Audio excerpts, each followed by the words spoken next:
All right, let's jump in and take a peek at the indicators you're going to use for the system, and you really can't get much easier than this. First indicator you need is something called the Heiken-Ashi bars. This is standard. It comes in a lot of trading platforms. You may have to download it off of a forum. Also, Nikos loves to use these, so I think you should just be able to grab it off of this template. Okay. The second thing I use is a moving average, and for demonstration purposes, I'm going to stick to one moving average. It's the 200 period exponential moving average. All right. Now, I can't stress this enough. There is not one magic indicator, and there isn't one magic indicator setting. I know that you're all searching for that. I've spent thousands on all kinds of fancy indicators, and I can tell you there isn't one perfect setting. The only way you'll find the perfect setting for an indicator is in hindsight, okay? In the real world of trading, that's just it doesn't cut it, all right?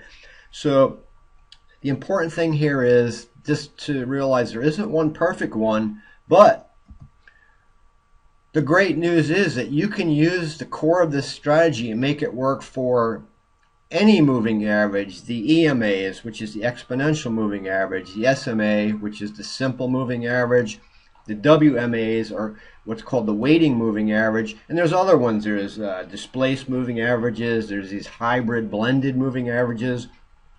You can use it on any moving average you like. Okay, and you can use it at any length. In other words, I'm using a 200 EMA for this demonstration, but you could use it on, like, let's say Nikos loves to use the 633 moving average. Use it on that. You can use it on, some people like to look at the 233. Other people love the 55 or the 89.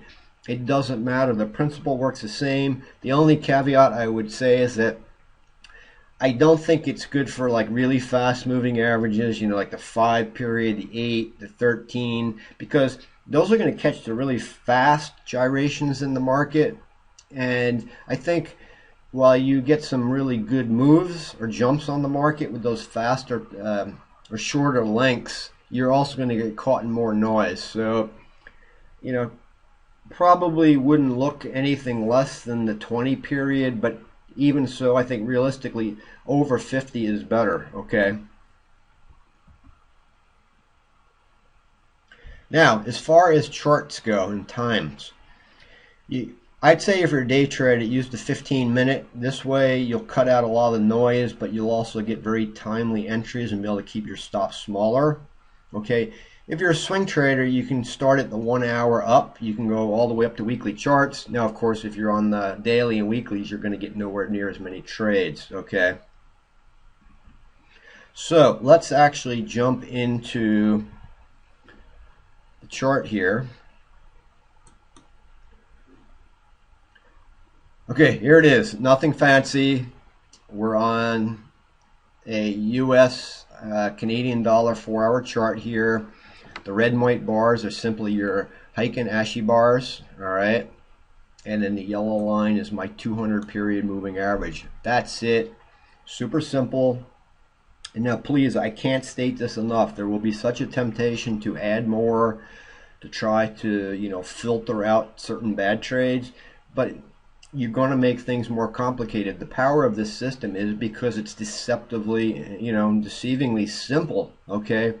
And that's where I find so many traders fail, because they're looking for the really, really, kind of a complicated thing that just seems to have some kind of, extraordinary logic or little built-in voodoo. Not necessary. Often the simplest setups are the ones that make the most money. And I'll just share a little side story. One of my mentors, this was back in the 1990s, professional trader, okay, owned a brokerage firm. His system that he made thousands of dollars off of every day was simply taking trades when the market moved near a 20 period moving average, and he'd literally just eyeball it. Once they got close enough for government work, as they say, he would jump in and take the trades. and he had about a 75% winning rate on that, and he made a lot of money. Okay, I used to sit and argue with him that we could make it so much better, and he'd just laugh at me because he knew that I was wasting my time. Okay, so that's it. As you can see, super simple. Keep it that way, and this will definitely help you locate lots of great trades. So in the next video, what we're going to do is actually look at the setup bar that's going to help you identify the trades.